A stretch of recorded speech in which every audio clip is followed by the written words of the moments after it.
나의 지성소에 들어가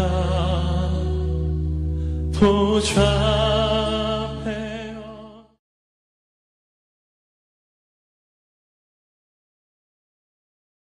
오늘에도 마음의 소원을 품고 이른 새벽에 주님 품에 나온 여러분 모두를 축복하고 또 환영합니다. 오늘 이 히브리서 6장 말씀을 이렇게 묵상해 보니까 한편은 좀 마음이 안타까운 그런 내용이 6장에 기록되어 있고요. 또 한편에는 우리에게 희망을 주고 소망을 주는 그런 놀라운 말씀이 이렇게 기록이 되어 있어요. 바로 이 배교자들에 대한 경고, 참 가슴 아픈 그런 기록이고, 또 하나는 하나님 우리를 향한 언약, 약속에 관련된 그런 귀한 말씀이 이렇게 기록이 되어 있습니다. 이 먼저 배교자들에 대한 경고의 말씀인데요. 4절로 6절 말씀 우리 함께 읽어봅니다. 한번 빛을 받고 하늘의 은사를 맛보고 성령 참여한 자가 되고 하나님의 선한 말씀과 내세의 능력을 맛보고도 타락한 자들은 다시 새롭게 하여 회개하게 할 수 없나니 이는 그들이 하나님의 아들을 다시 십자가에 못 박아 드러내놓고 욕되게 함이라. 참 안타까운 기록이죠, 여러분. 보면 예수 그리스도를 영접하지 아니한 사람들, 그분들은 언젠가는 예수 그리스도를 영접할 수 있는 가능성이 있어요. 20대에 영접하지 못했어요. 30대, 40대, 50대, 어떤 경우는 60대도 영접하지 못한 분이 있어요. 자, 이런 분들은 주님께로 돌아올 수 있는 가능성이 있습니다. 할렐루야.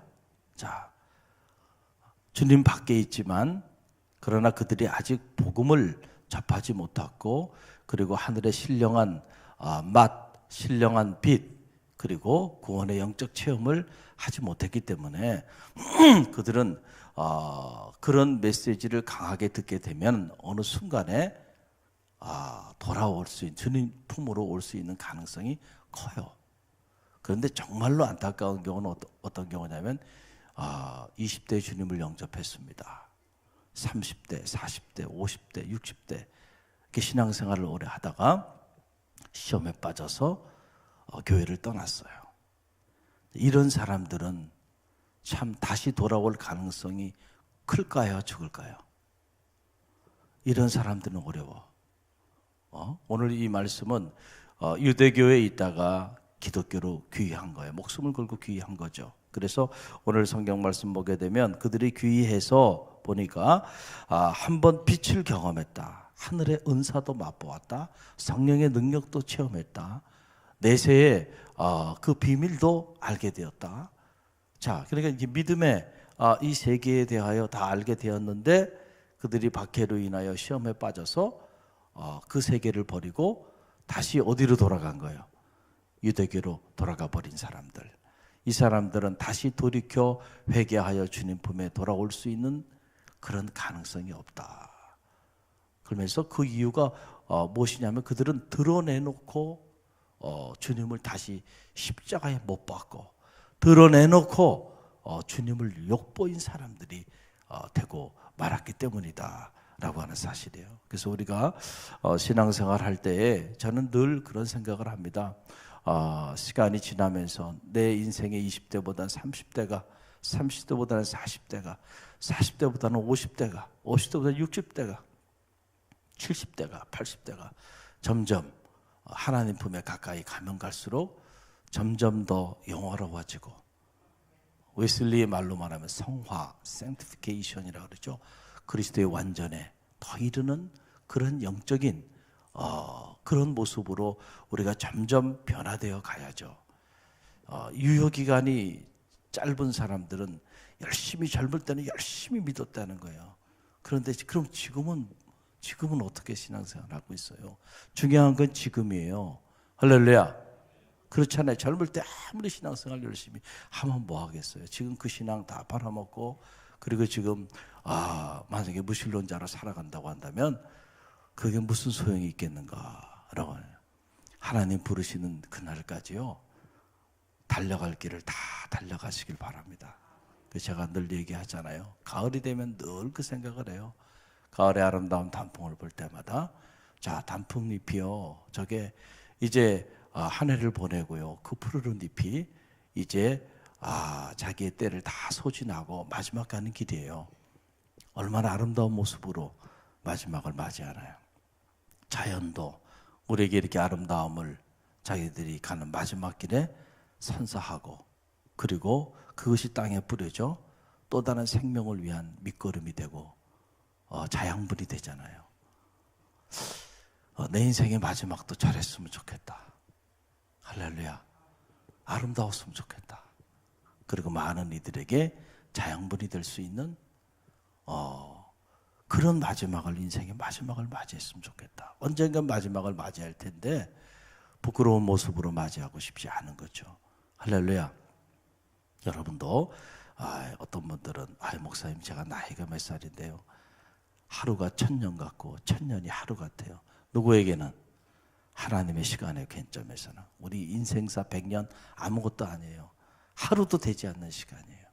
하나님 부르시는 날까지요, 여러분 기력이 있는 한 최선을 다해서 예배하고 기도하고, 또 여러분의 경건한 삶을 위해서 부단히 경주하시고요.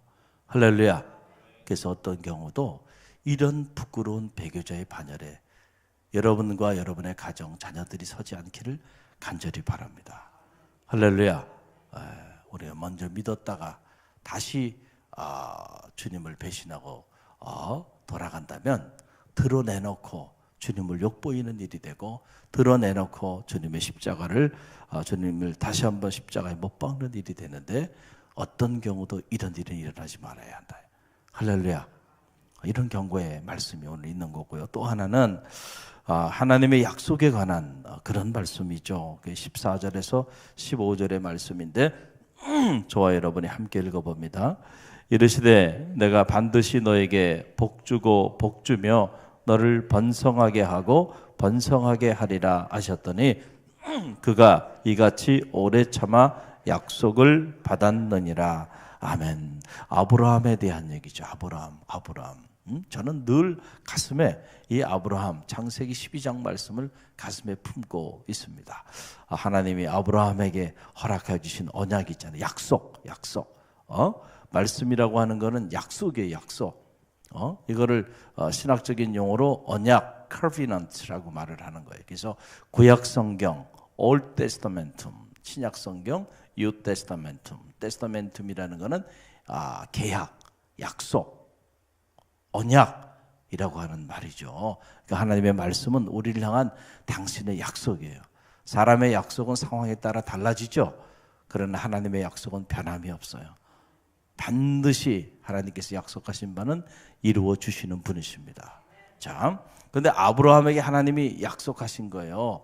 창세기 12장에 보면 하나님께서 뭐라고 말씀하세요? 아브라함에게, 아버지가 세상을 떠나게 되니까 아브라함이 이제 갈대아 우르 아버지 친족들이 살고 있는 그곳에 가서 이제 살아야 되겠구나 생각하고 있었을 때 하나님의 음성이 들려옵니다. 아브라함아, 내가 내게 지시할 땅으로 가라.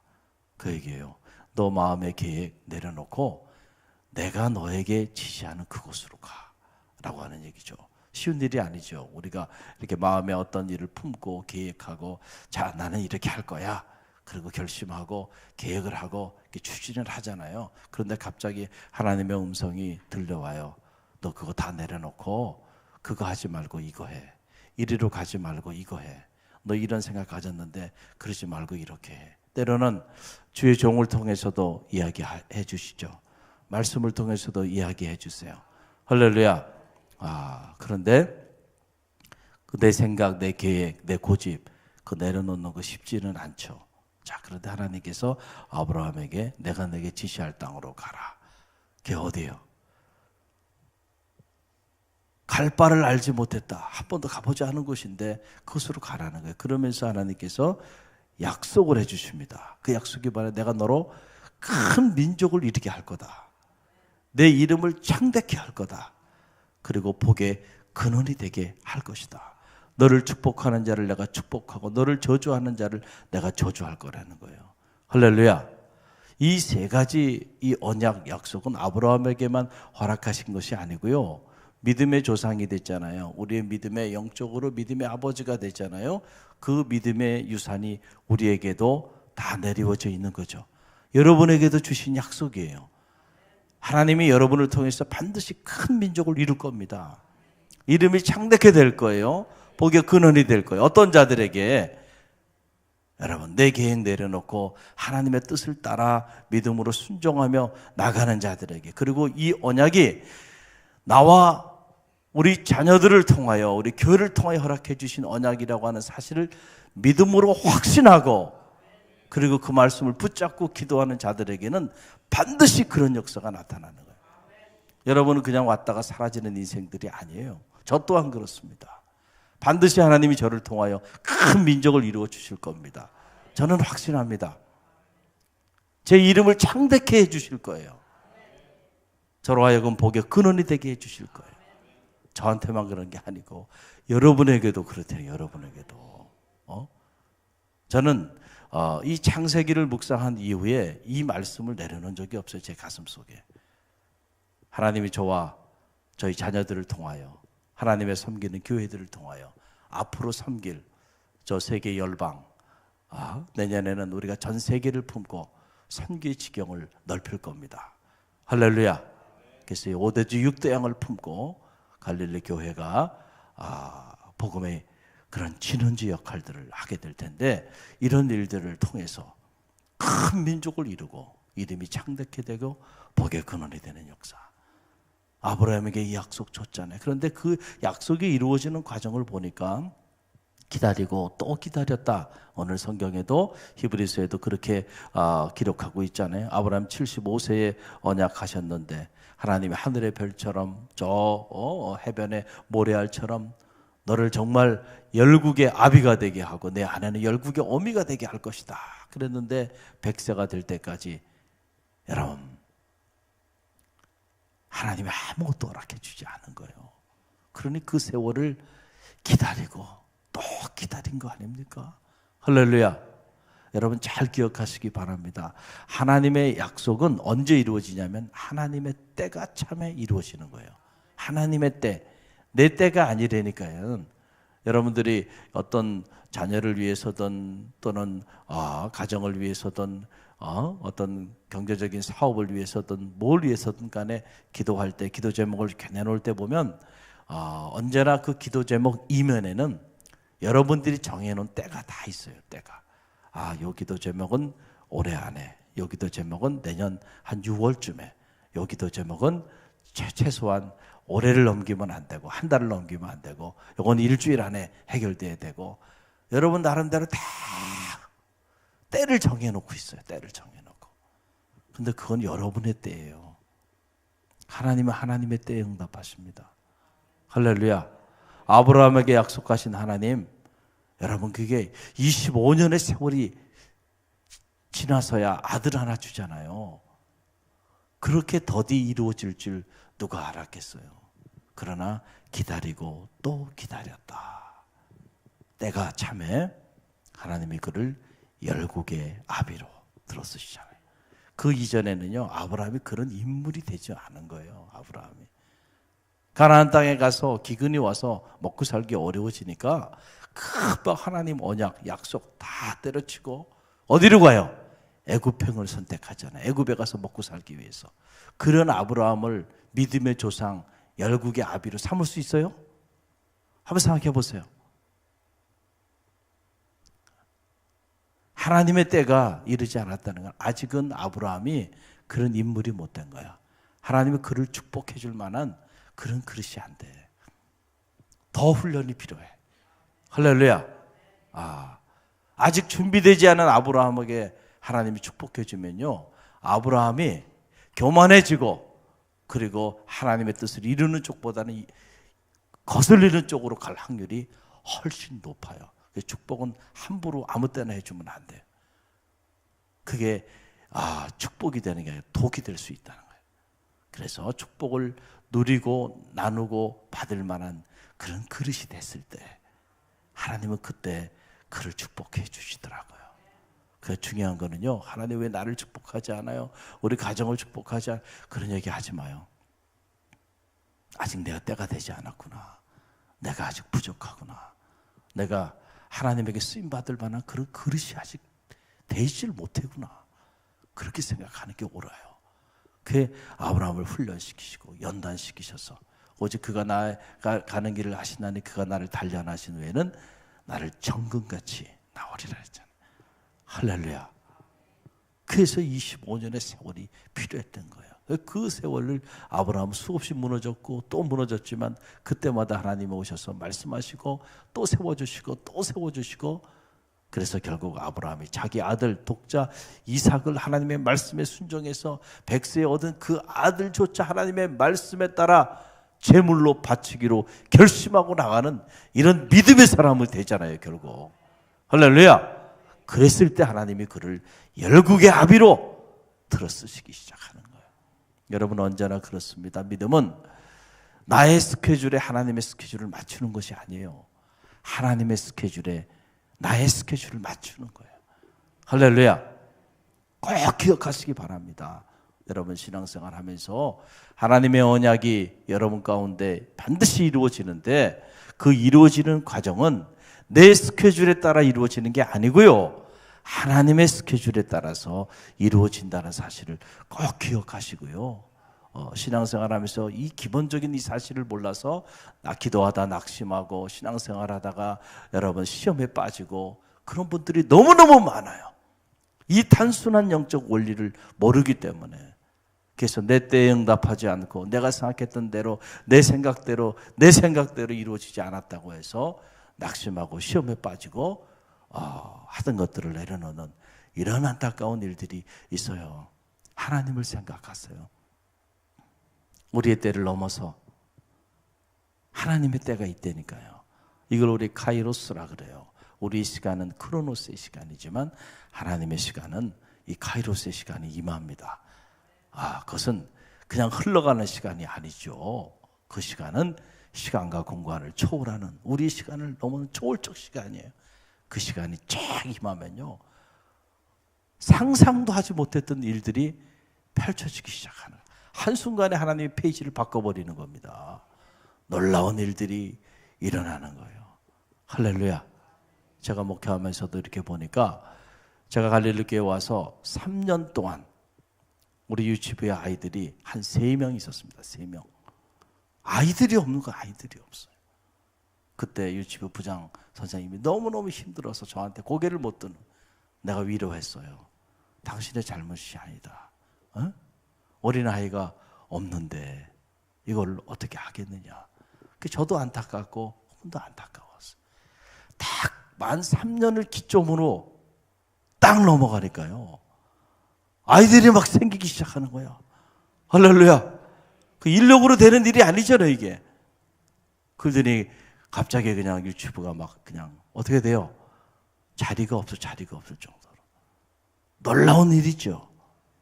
다 하나님이 아시는 일이에요.